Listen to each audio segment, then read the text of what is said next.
Le poids P et la masse m sont liés en un point donné par la relation P égale m fois g, où g est l'intensité de la pesanteur. Pour comprendre à quoi correspondent ces grandeurs, tu peux regarder les vidéos qui apparaissent ici. Dans cette vidéo, tu vas pouvoir chercher puis regarder la correction d'exercices classiques. Mets en pause une fois l'énoncé apparu, puis relance pour la correction. Il y a 3 exercices qui se suivront ainsi. On veut ici calculer le poids. On pourra donc directement utiliser la formule précédente. On va respecter la rédaction obligatoire en commençant par écrire les valeurs. On a la masse m qui vaut 300 grammes. L'unité légale est le kilogramme, donc on convertit en divisant par 1000. La masse vaut donc 0,3 kg. L'intensité de la pesanteur est donnée, elle vaut 9,8 newtons par kilogramme. L'unité est l'unité légale ici, donc pas de conversion. On écrit ensuite la formule, puis on remplace les lettres par les valeurs. On a P égale m fois g égale 0,3 fois 9,8 égale 2,94 newtons. On écrit la phrase réponse.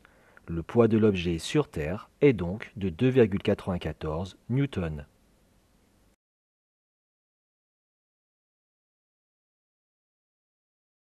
On veut maintenant calculer la masse d'un objet sur Mars.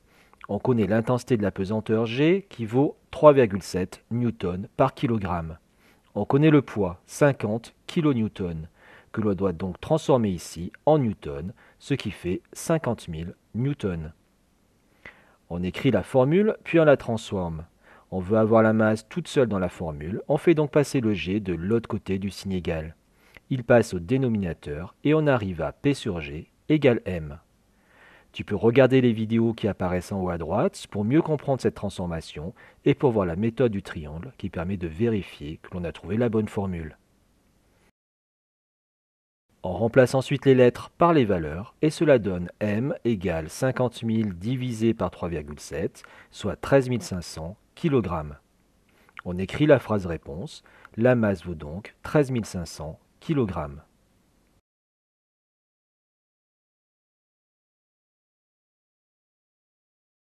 Dans ce dernier exercice, on veut identifier la planète à partir de l'intensité de la pesanteur.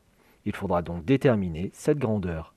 On connaît la masse, m égale 800 grammes, que l'on met en kilogrammes, soit 0,8 kg, et on connaît P, qui vaut 19,84 newtons. On écrit la formule, puis on la transforme. On a donc P égale m fois g, soit P sur m égale g.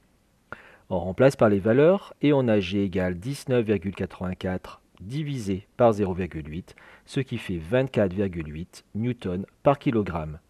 La planète est donc Jupiter.